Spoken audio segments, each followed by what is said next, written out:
আসসালামু আলাইকুম, সবাই কেমন আছো? আশা করি সবাই ভালো আছো। আমিও আলহামদুলিল্লাহ অনেক ভালো আছি। প্রতিদিনের মতো আরও একটি ভিডিও নিয়ে তোমাদের মাঝে হাজির হয়ে গেলাম। তো আজকে আমি সকাল থেকেই শুরু করছি। তো ঘুম থেকে উঠে প্রথমে বিছানাটা পরিষ্কার করে নিলাম। এবার ঘরটা সুন্দর করে ঝাড়ু দিয়ে তারপরে অন্য কাজ করব। তো আমি চেষ্টা করি সকালবেলা উঠেই ঘরটা পরিষ্কার করে ফেলতে আর একদম মুছে ফেলতে, কারণ দিন ছোট, কাজ করে তেমন আগানো যায় না। তো এই জন্য আমি সকাল সকালই ঘরটা পরিষ্কার করে ফেলবো আর কি।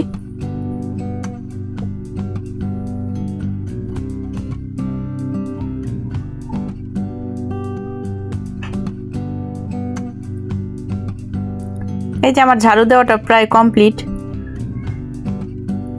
শেষ আর কি।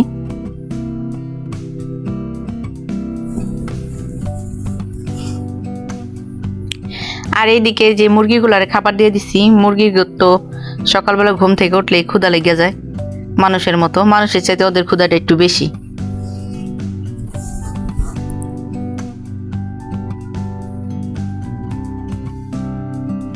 আর দেখো সকালের ওয়েদারটা কত সুন্দর, মাত্র সূর্যটা উঠছে তো কত সুন্দর লাগতেছে আমাদের পুকুরটা দেখতে।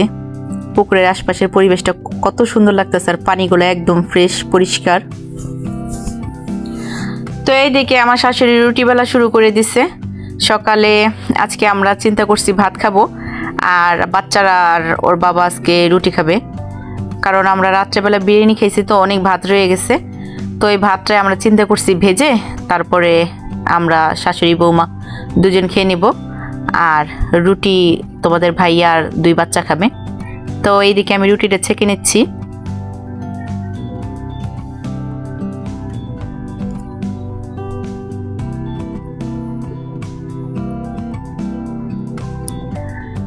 আর এই যে ডিমটাও ভেজে নিচ্ছি। এই দেখো আমি ডিমে কোনো পেঁয়াজ দেইনি, কারণ আমার ছেলে ডিমে পেঁয়াজ দিলে একটু পছন্দ করে না, আর খুব চিল্লাচিল্লি করে, আর ডিম পোস্ট ওই খেতে চায় না, যার কারণে আমার ডিমটা এইভাবে ফিটে তারপরে ভেজে দিতে হয় আর কি।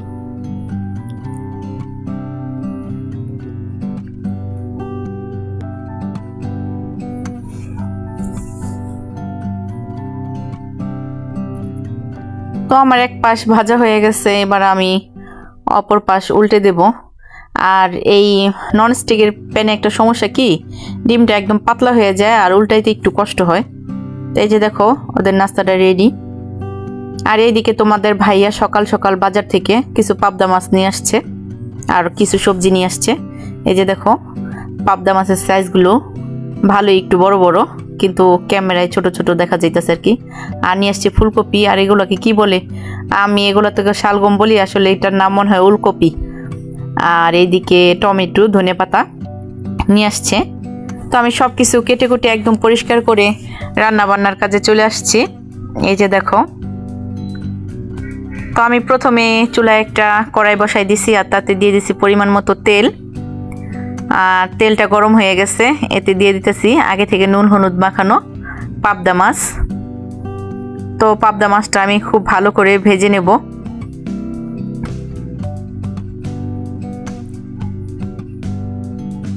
আমার এক পাশ ভাজা হয়ে গেছে, এবার আমি আরেক পাশ উল্টে দেব। আর এই কাজটা একটু সাবধানে করতে হবে, কারণ পাবদা মাছ অনেক নরম থাকে, এটা ভেঙে যাওয়ার চান্সটা বেশি, এর জন্য একটু হালকা হাতে সুন্দর করে উল্টে দিতে হবে। আর মাছটা আমি বেশিক্ষণ ভাজবো না, কারণ বেশিক্ষণ ভাজলে মাছটা শক্ত হয়ে যাবে আর খেতে ভালো লাগবে না। এই যে আমার মাছটা ভাজা হয়ে গেছে, এবার আমি তুলে নিচ্ছি। আর ওই একই তেলে আমার বাদ বাকি যে মাছগুলো আছে সেই মাছগুলো আমি ভেজে নেব।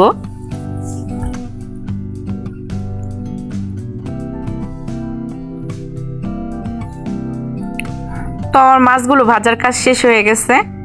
তো এই তেলের মধ্যে আমি দিয়ে দিলাম পেঁয়াজ কুচি মাছটা রান্না করার জন্য। এবার এই পেঁয়াজ কুচিটাকে আমি খুব ভালো করে নেড়ে চেড়ে ভেজে নেব।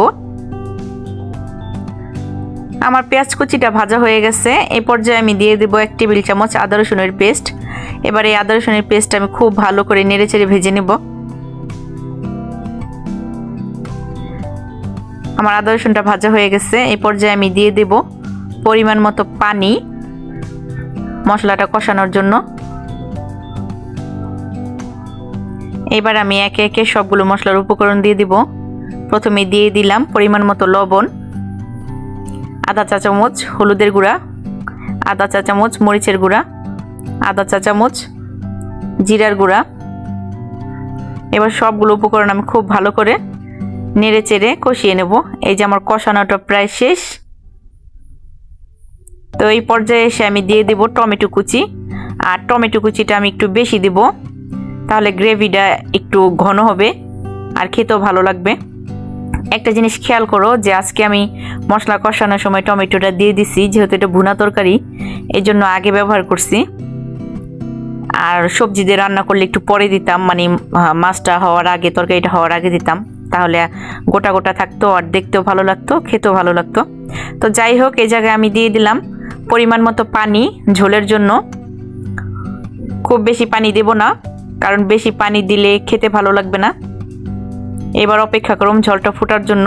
এই যে ঝোলটা ফুটে গেছে, দেখো। এই পর্যায়ে আমি দিয়ে দিলাম ভেজে রাখা পাবদা মাছগুলো। এভাবে আমি সাজিয়ে সাজিয়ে দিয়ে দেব।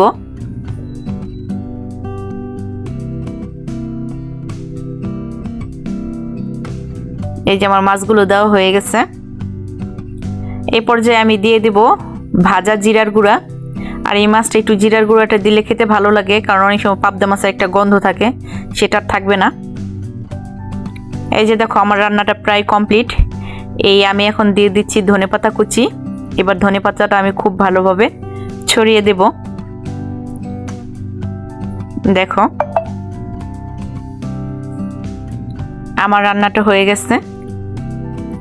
এবার আমি নামিয়ে ফেলবো। দেখো আপুরা কত সুন্দর হয়েছে, মাশাআল্লাহ। আর এই মাছটা খেতে কেমন হবে আমি জানি না, আশা করি ভালো হবে। আমার হাজব্যান্ড অনেক সময় হোটেলে এরকম দেখে যে পাবদা মাছ এভাবে রান্না করে রাখে, তার খুব শখ এরকমভাবে খাবে আর কি। এই জন্য আমি এই রেসিপিটা করছি আজকে। আর এই দিকে আমি একটা ভর্তা বানাবো, তো তোমরা দেখো আমি কি দিয়ে এই ভর্তাটা তৈরি করি। তো আমি প্রথমে দিয়ে দিছি হালকা পরিমাণ তেল, আর এই তেলের মধ্যে আমি দিয়ে দেব আমি যে পাবদা মাছটা কেটে রাখছিলাম, সেই মাছটার যেই থুতনির গোড়ে যেই কাঁটাটা ছিল, তো ওইটা যখন আমি ফেলতে গেছি দেখলাম যে কাঁটার সাথে অনেকটাই মাছ লেগে আছে। তো আমি চিন্তা করলাম যে এই মাছটা আমি ফেলবো না, এটা দিয়ে আমি একটা ভর্তা রেসিপি করব। তো সেটাই আমি খুব ভালো করে ভেজে নিচ্ছি, আর এটা আমি একদম মুচমুচে করে ভাজবো, যাতে একদম পাটাই দিলে একদম মিশ হয়ে যায়। এই যে দেখো আমার কাঁটাগুলো একদম মুচমুচে করে ভাজা হয়ে গেছে। এবার আমি একটা প্লেটে তুলে নিলাম। এবার এই একই তেলে আমি পেঁয়াজ কুচি আর কাঁচামরিচ দিয়ে দিলাম। তো পেঁয়াজ কুচি আর কাঁচামরিচটাকে আমি খুব ভালো করে ভেজে নেব। আর এই ভর্তাটা আমি কাঁচামরিচে করব, কারণ আমি শুকনো মরিচটা তেমন একটা খাই না। তো এই যে আমার ভাজা হয়ে গেছে, এবার আমি উঠাই নিলাম। এবার আমি অফ ক্যামেরা এই ভর্তাটা করে নিছি আর কি, কারণ ভিডিওটা বেশি বড় হয়ে যাচ্ছে। তো দেখো এখানে আমি ধনেপাতাটা দিছি ভর্তার সময়, দেখো ভর্তাটা কতটা সুন্দর হয়েছে, আর কোনো কাটা নেই এখানে, আর খেতেও অসম্ভব মজা হয়েছে এই ভর্তাটা। তো আপুরা আমার এই রেসিপি দুইটা তোমাদের কেমন লাগলো অবশ্যই কমেন্ট করে জানাবা। আর যদি আমার ভিডিওটা একটু বেশি ভালো লেগে যায় অবশ্যই একটা সাবস্ক্রাইব করে দিবা আর আমার পাশে থাকবা। আর অলরেডি তোমরা যারা এই কাজটা করছো তাদেরকে অসংখ্য ধন্যবাদ। তো আজকে এই পর্যন্তই, সবাই ভালো থাকো, সুস্থ থাকো, আল্লাহ হাফেজ।